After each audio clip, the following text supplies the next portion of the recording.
pitié. Ô Christ, prends pitié.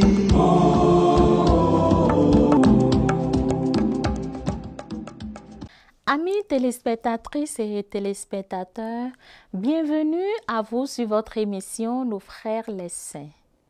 Nous sommes aujourd'hui le 8 janvier. Nous contemplons ensemble la figure de Saint Lucien, évêque et martyr. Saint Lucien est né au début du IIIe siècle à Rome, au sein d'une riche famille. Il avait été prénommé Lucius à sa naissance, comme son père. Mais après une prédication, il changea pour Lucien. Il part ensuite dans toute l'Italie pour annoncer la bonne nouvelle et tenter de convertir les peuples. Le paganisme était encore la religion principale et les sacrifices aux dieux païens trop nombreux. Voyant sa dévotion, Fabien le nomme évêque et lui ordonne de partir évangéliser la Gaule.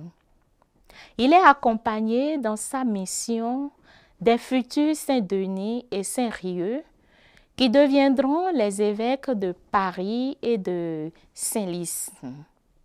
Ils partent donc à pied de Rome pour rejoindre la Gaule, tout en évangélisant les peuples sur leur passage.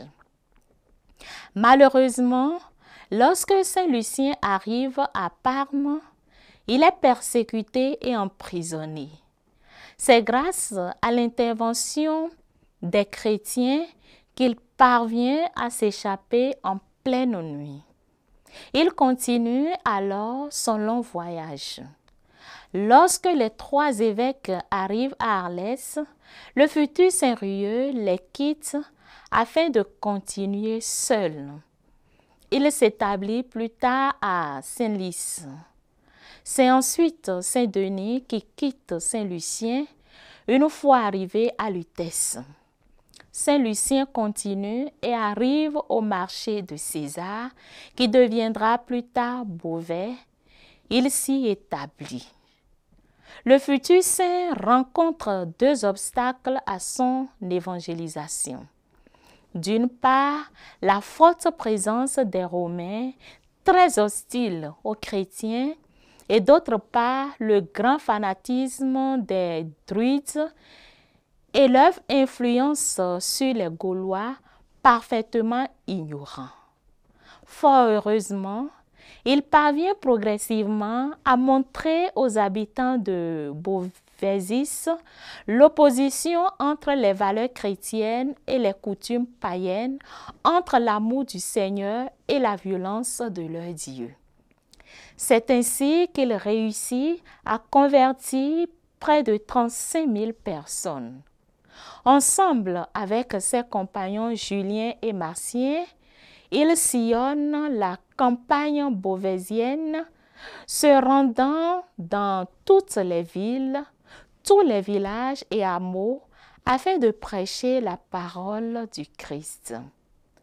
Leurs actions, l'exemplarité de Saint Lucien réussissent à faire reculer l'idolâtrie dans ces contrées, notamment à Breteuil et à Montmille.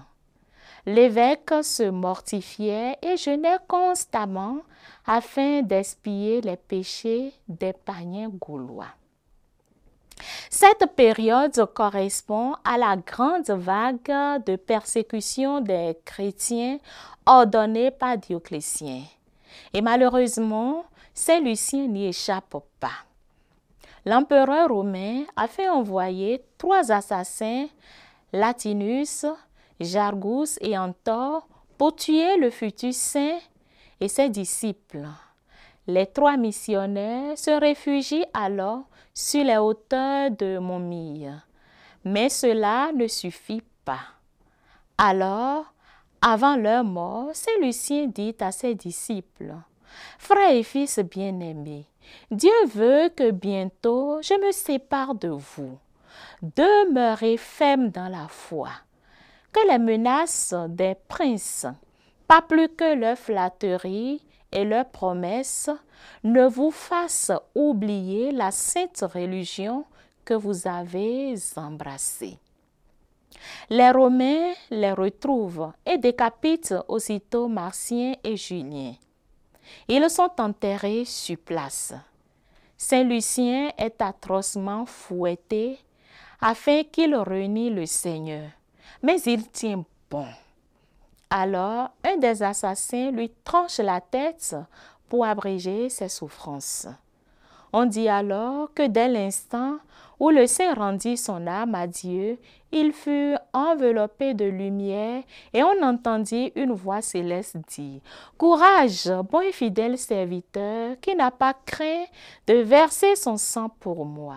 Viens recevoir la couronne qui t'a été promise. » Saint Lucien, toi qui as suivi le Christ jusqu'au don total de ta vie, accorde-nous par ton intercession la grâce d'une foi authentique et le courage de vivre notre foi jusqu'au bout. Amen. Saint Lucien, priez pour nous. Bonne fête à vous tous qui êtes sous le patronage de Saint Lucien. On se retrouve demain avec la grâce de Dieu. Oh, tous les saints, priez pour nous. Oh, tous les saints, priez pour nous. Ô Seigneur, prends pitié. Ô Christ, prends pitié.